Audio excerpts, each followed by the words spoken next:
कार्यक्रम के प्रायोजक हैं श्रीमती मालिनी गोयल, श्रीमती रुचिका पाटनी, श्रीमान आनंद गोयल, सिंगापुर। चाहे विविध बीमारियां इस देह में आकर के बस जाएं, कैंसर हो गया, किडनी फेल हो गई, हार्ट अटैक हो गया, ऐसा हो गया है, कोरोना हो गया, महामारी ने घेर लिया, न मालूम क्या क्या साइड इफेक्ट हो गए हैं, ब्रेन हेमरेज हो गया, दिमाग आउट हो गया, दांत सारे बाहर निकल गए, कान से सुनाई देना बंद हो गया। बीमारियों का घर है, तन रोगों की खान है। ये शरीर तो बीमारियों की खान है भाई साहब। बड़े आश्चर्य की बात है कि आप बीमार नहीं हैं। क्यों नहीं है बीमार? रोम रोम में 96 बीमारियां कही हैं हमारे यहाँ शास्त्रकारों ने। तन रोगों की खान है और धन भोगों की खान, ज्ञान सुखों की खान है और दुख की खान अज्ञान। 4 बातें हो गई। कौन किसकी खान है? किसकी खान कौन है? क्या कहा? तन रोगों की खान है। तन बीमारी, शरीर, तन मतलब शरीर और रोग मतलब बीमारियां। तन रोगों की खान है और धन, धन किसकी खान है? तन रोगों की खान है और धन भोगों की खान और ज्ञान सुखों की खान है और दुख की खान अज्ञान।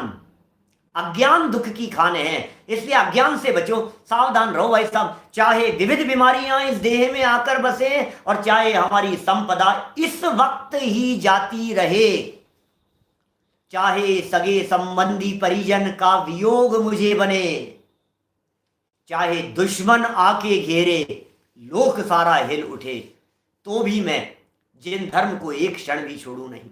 बोलो, एक क्षण मात्र के लिए भी जिन धर्म, तत्व ज्ञान, ये वीतरागता की बातें, ये वस्तु स्वतंत्रता की चर्चाएं, ये जो महाभाग्य से मुझे मिल गई है, एक क्षण मात्र के लिए भी मैं इसे छोड़ूंगा नहीं।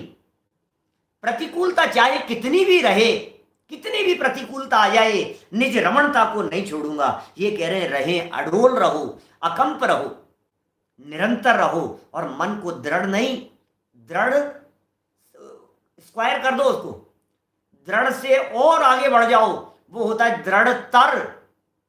यह है मन दृढ़तर बन जावे। कैसी परिस्थिति में? तो क्या कह रहे हैं पंडित जी साहब? इष्ट वियोग, रोता रहता है, रोता रहता है। आर्त ध्यान है, आर्त ध्यान। क्या समझ में आ रही है बात? आर्त ध्यान है ये। आर्त ध्यान किसे कहते हैं? इष्ट वियोगज, अनिष्ट संयोगज, पीड़ा चिंतन निदान। आर्त ध्यान करता रहता है, आर्त ध्यान करता रहता है, पीड़ित होता रहता है, दुखी होता रहता है। अरे अरे ये मर गए, ये मर गए, मर गए, मर गए, मर गए, मर गए, मर नहीं जाए, मर नहीं जाए, डॉक्टर साहब बचा लो इनको, इष्ट का वियोग नहीं हो जाए। कल्पना कीजिए आप, पत्नी का स्वर्गवास हो गया, हस्बैंड का स्वर्गवास हो गया, जवान बेटा आपके घर से चल बसा। होती है ना ऐसी घटनाएं रोजाना।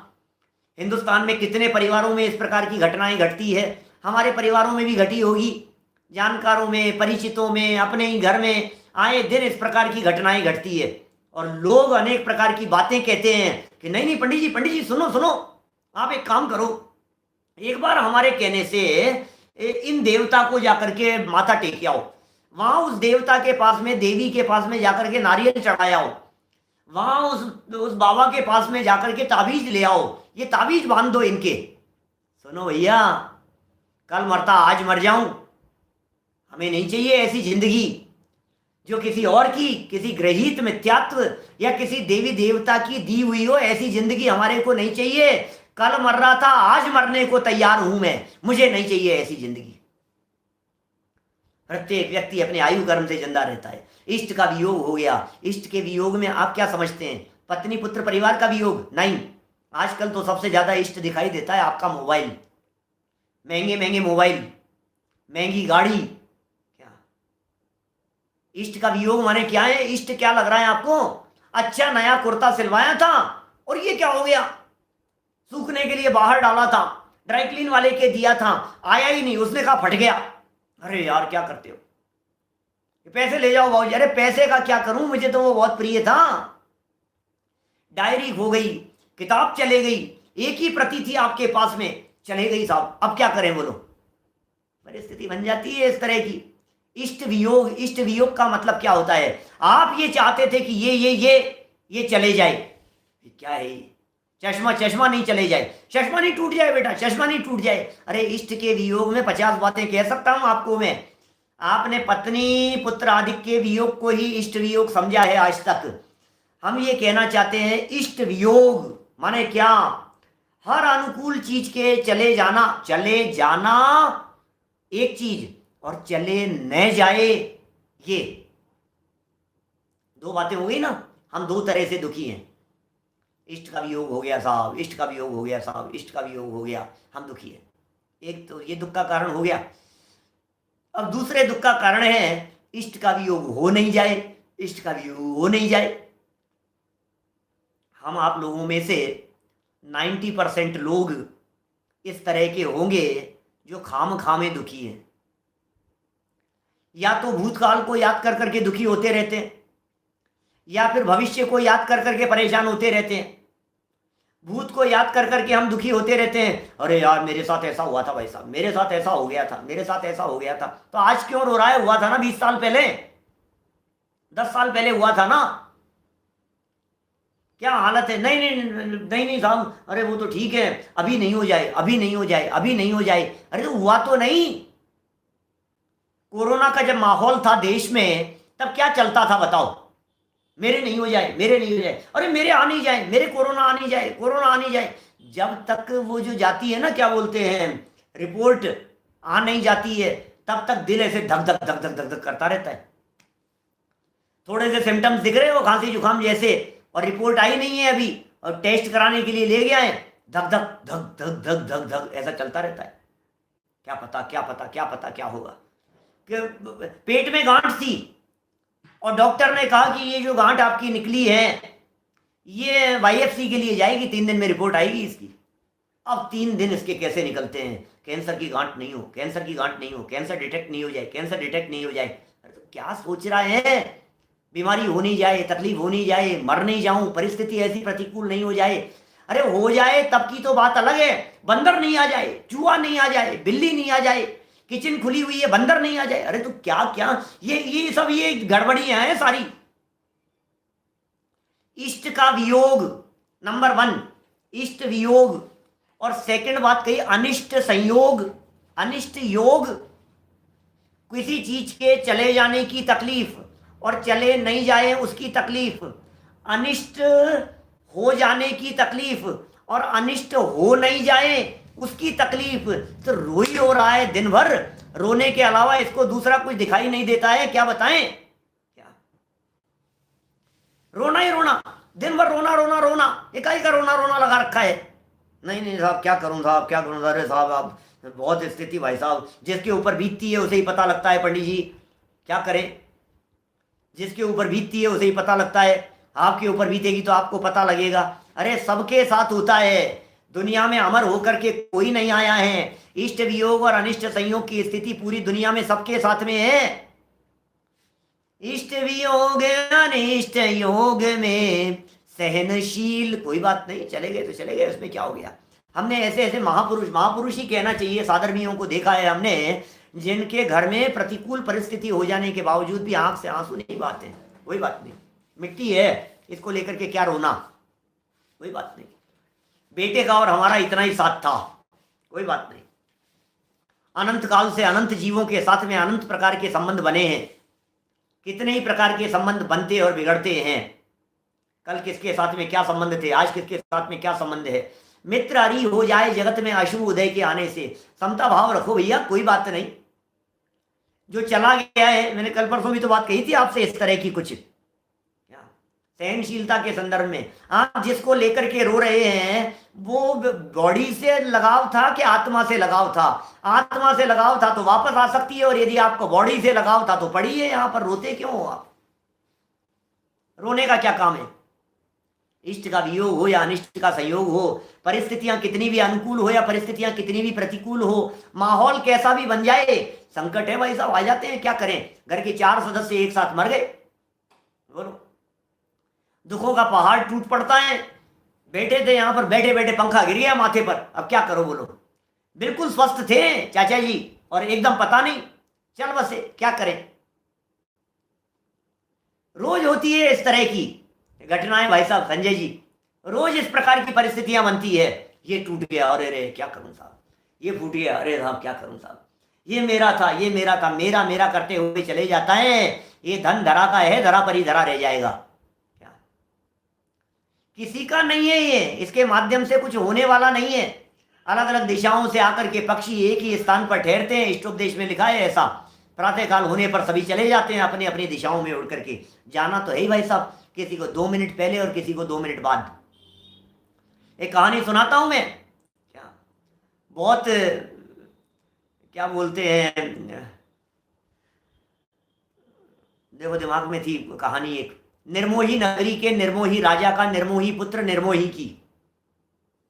कौन जाने कौन से निर्मोही की बात कर रहे हो, क्या निर्मोही बतला रहे हो, कौन कौन सा निर्मोही दिखा रहे हो भाई साहब आप। क्या रोता है, मकान का एक कोना टूट जाता है तो रोता है, और तू चले जाता है तो मकान नहीं रोता है। बातें हैं बहुत, क्या कहें। इष्ट का वियोग और अनिष्ट का योग, सच में ये दो ही परिस्थितियां ऐसी है जो हमारे दुख का कारण बनती है। जो जिसको देख देख करके हम रोते रहते हैं, जिसको देख देख करके हम दुखी होते रहते हैं, जिसे देख देख करके परेशान होते रहते हैं, पीड़ित होते रहते हैं, खेद खिन्न होते रहते हैं। रोज हमारी हालत इसी प्रकार की है। ये क्या हो गया, ये क्या हो गया, अभी तो हुआ क्या है, अभी तो दांत भी जाएंगे, अभी तो हुआ क्या है कान भी जाएंगे, अभी तो हुआ क्या है आंखें भी जाएगी, अभी तो हुआ क्या है घुटने भी जवाब देंगे, अभी तो सारी परिस्थितियां होगी भाई साहब ऐसी। अभी तो चल रहे हो आप, चलते चलते चला नहीं जाएगा, एक झटका लगेगा बाथरूम में गिर जाओगे, ऐसा ही होगा। सर पे चोट लग जाएगी, सर से बाल चले जाएंगे, खाया पिया नहीं जाएगा, डॉक्टर जवाब दे देंगे, डायबिटीज आकर के घेर लेगी, कैंसर बीमारियां आकर के घेर लेगी। ये सारी परिस्थितियां बननी है, बननी है, बननी है। मनुष्य देह अंत समय तक निरोगी बनी रहे, ये इस पंचम काल का आश्चर्य समझना। ये मनुष्य देह निरोगी दिखाई देवे आपको अंत समय तक।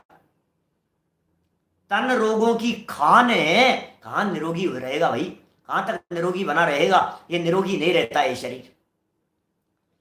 एक बार देख लीजिए, वापस देखिए जरा इन पंक्तियों को क्या कहना चाह रहे हैं यहां।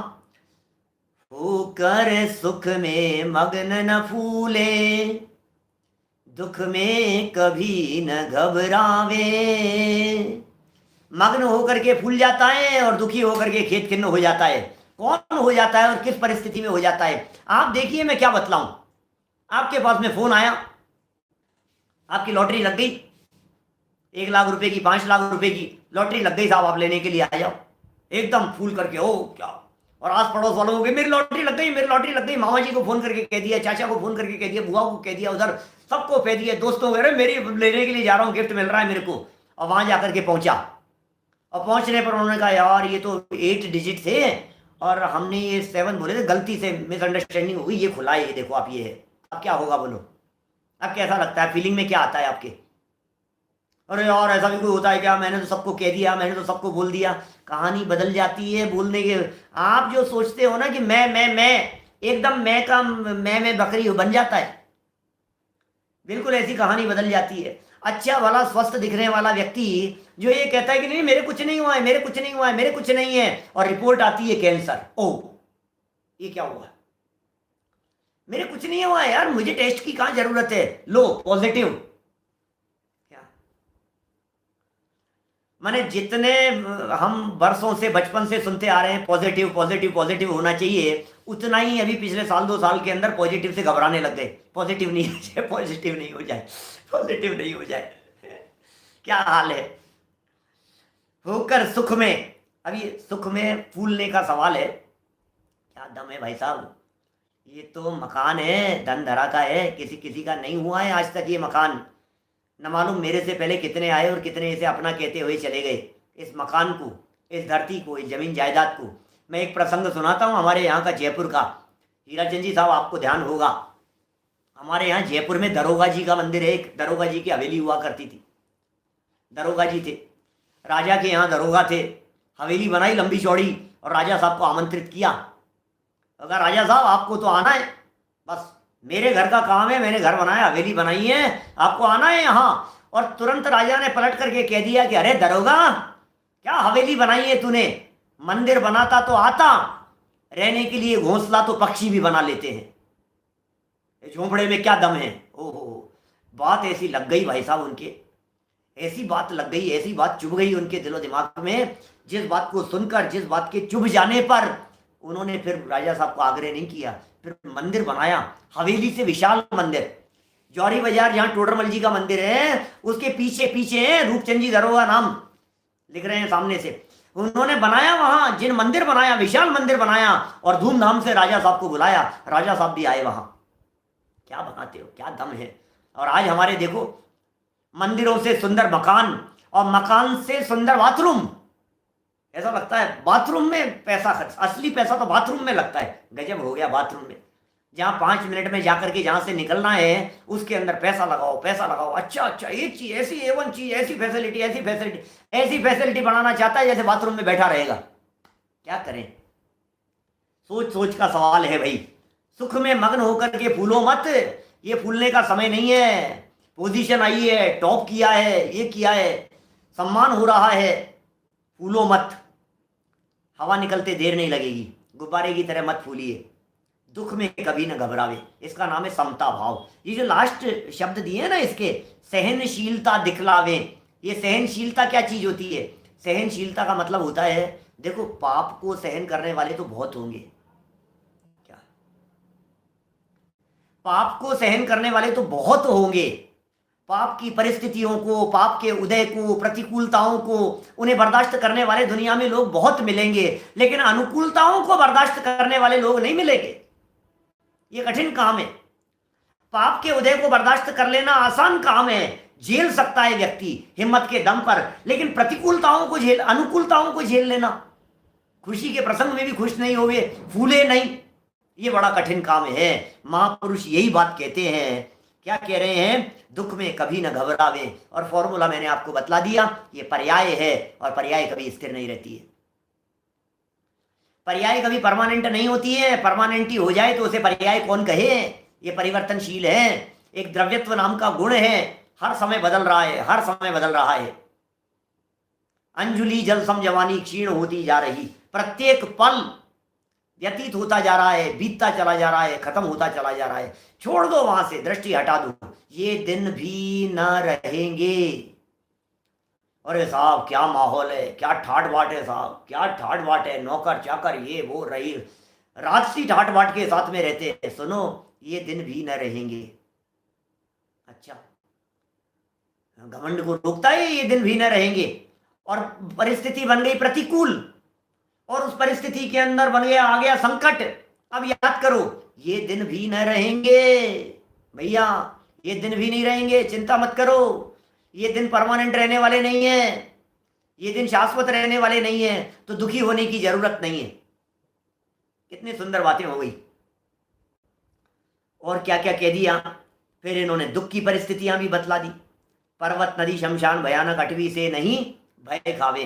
अब ये तो नाम दे दिए, कितने नाम गिनाते भाई साहब। नाम तो आप गिना लीजिए, आपको जो कुछ भी लगता हो, आपको जहां जहां डर लगता हो, जहां जहां घबराहट होती हो, उन सारे नामों को यहां जोड़ लीजिए।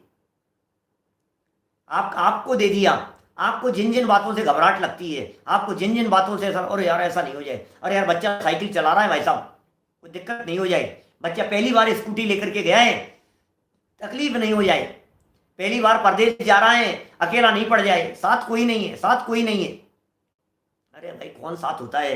यही कह रहे हैं यहाँ, भय नहीं खाना, अडोल रहो, अकंप रहो, निरंतर रहो। आज नहीं, आज की अडिगता, आज का अडोलपना, आज का निष्कंपपना इतना मात्र नहीं, इस मन को इतना दृढ़ बना लो। और मन दृढ़ बनता है दृढ़ता के आश्रय से। देखो भाई, दृष्टि यदि पर्यायों पर होगी तो ऊंच नीच हुए बिना नहीं रहेगी, क्या उतार चढ़ाव हुए बिना नहीं रहेंगे। शुभ और अशुभ की परिस्थितियों पर यदि आपकी निगाह होगी तो उतार चढ़ाव हुए बिना नहीं रहेंगे। और हम ये कहना चाह रहे हैं, शुभ और अशुभ से दृष्टि हटाओ, पुण्य और पाप से दृष्टि हटाओ। पुण्य की छांव में नहीं और पाप में भी नहीं, पाप की धूप में, पुण्य की छांव में मत अटकिए आप। ये अटकने के स्थान नहीं है।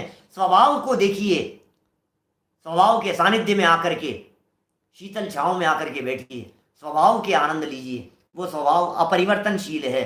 स्वभाव में परिवर्तन नहीं होता है, और जहां परिवर्तन होता है वहां शांति नहीं होती है। मन को दृढ़ बनाने की बात, नित्य वस्तु के अवलंबन से नित्यता आती है, अनित्य वस्तु के अवलंबन से कभी नित्यता नहीं आती है परिणामों में। इसलिए इष्ट का वियोग और अनिष्ट का संयोग, ये दो तो आर्त ध्यान कहे ही हैं, और इनके साथ साथ में निदान और पीड़ा चिंतन, ये दो और आर्त ध्यान कहे हैं। एक का नाम है निदान और एक का नाम है पीड़ा चिंतन। ये कोई भी चिंतन करने योग्य नहीं है, निदान करने योग्य नहीं है, पीड़ा चिंतन करने योग्य नहीं है। पीड़ा चिंतन भी दो प्रकार से होता है, सब जगह पर दो दो प्रकार लगाना। एक तो पीड़ा हो गई तो चिंतन, और पीड़ा हो नहीं जाए ये चिंतन। अरे भैया धूप में आया है, नहीं नहीं मौसम खराब है, नहीं नहीं धूप में मत निकलो, नहीं नहीं धूप से आकर के पानी मत पियो, नहीं ऐसा मत करो, ये क्या चल रहा है ये दिनों दिमाग में? ये भी पीड़ा चिंतन है। ये भी आपका जो इष्ट शरीर है ये चले नहीं जाए इसकी चिंता है। और सहनशीलता चाहिए भाई साहब, हर परिस्थिति में सहज, कोई बात नहीं, होता स्वयं जगत परिणाम, मैं जग का करता क्या काम। मेरी जो परिस्थितियां हैं इन परिस्थितियों से मैं अप्रभावित रहता हूं। परिस्थितियों से अप्रभावित वे ही रह सकते हैं जिनकी दृष्टि स्वभाव पर होती है। इसलिए संयोगों से दृष्टि हटाओ और स्वभाव पर दृष्टि ले जाओ। परिणामों से दृष्टि हटाओ और पारिणामिक भाव पर दृष्टि ले जाओ। परिणाम स्थिर नहीं है, पारिणामिक भाव स्थिर है। संयोग स्थिर नहीं है, स्वभाव स्थिर है। इसलिए स्वभाव का अवलंबन या पारिणामिक भाव का अवलंबन हमें परमात्मा बना देता है, और पर्यायों का अवलंबन हमारे को निगोद में पहुंचा देता है। बस ये सावधानी रखने के लिए ये बातें कही है। ये जीव या तो पास्ट में जीता है या जीव ये फ्यूचर में जीता है। भैया भूतकाल सपना था और भविष्य कल्पना है, मात्र वर्तमान ही अपना है। तीन बातें हो गई। भूतकाल क्या है? सपना, सपना बनकर के रह गया ये भूतकाल। ये भूतकाल सपना है, और भविष्य, भविष्य की कल्पना है। न मालूम कितनी कितनी योजनाएं बना बना करके माथे पर रख करके उसका राग विकल्प टेंशन माथे पर ले लेकर के चला जाता है। कल्पना है वो, और मात्र यदि कोई है तो सिर्फ और सिर्फ वर्तमान ही अपना है। वर्तमान में जिए, वर्तमान में रहिए, वर्तमान में अपने आप को देखिए। आपको त्रिकाली ध्रुव यहाँ हाजिरा हुजूर मिलेगा बैठा हुआ अंदर। इस देह देवालय में बैठा हुआ आपको एक आत्म तत्व मिलेगा। उसकी दृष्टि करने से ये आत्मा परमात्मा बनता है। ये सिखा रहे हैं यहाँ कि साहब तकलीफ को भी नहीं देखो और आनंद को भी नहीं देखो, तो देखो किसको ये तो बताओ, देखूं किसको? आपने तो कह दिया कि तकलीफ हो रही है इसको भी मत देखो, कि ठीक है साहब कोई बात नहीं, अच्छी बात थी, तकलीफ को मत देखो। फिर आपने कह दिया कि साहब ये अच्छाई को भी मत देखो। अरे यार गजब हो गई। तकलीफ को नहीं देखो ये बात तो समझ में आती है, आनंद की परिस्थितियां हैं इनको तो देखने दो, कि नहीं उसको भी मत देखो। तो क्या आंखें फोड़ लूं, देखूं किसे ये तो बताओ? कि तकलीफ से दृष्टि हटाओ, उसे नहीं देखना। प्रतिकूलताओं से दृष्टि हटाओ, उसे नहीं देखना। फिर अनुकूलताओं से दृष्टि हटाओ, इन्हें भी नहीं देखना। तो फिर देखना किसे है? कि अनुकूलताओं और प्रतिकूलताओं से परे जो सहनशील स्वभाव है अपना, उस स्वभाव को देखना है। जिनकी दृष्टि उस सहनशील स्वभाव पर चले जाती है वे आनंद मग्न रहते हैं। ये मार्ग हमारे को तीर्थंकरों ने बतलाया है, ये मार्ग ज्ञानियों ने बतलाया है, ये मार्ग भीतरागी संतों ने बतलाया है। ये छंद इस प्रकार के छंद हैं जो जीवन जीने की कला सिखाते हैं। ये छंद जो युगल किशोर जी साहब द्वारा लिखे गए हैं, ये छंद हमारी भावना के लेवल पर उतरते उतरते श्रद्धा के माध्यम से हमारी परिणति में अवतरित हो जाएं, हमारे जीवन का उद्धार हो जाए। इसी मंगल भावना से बात को यहीं मैं विराम दे रहा हूँ।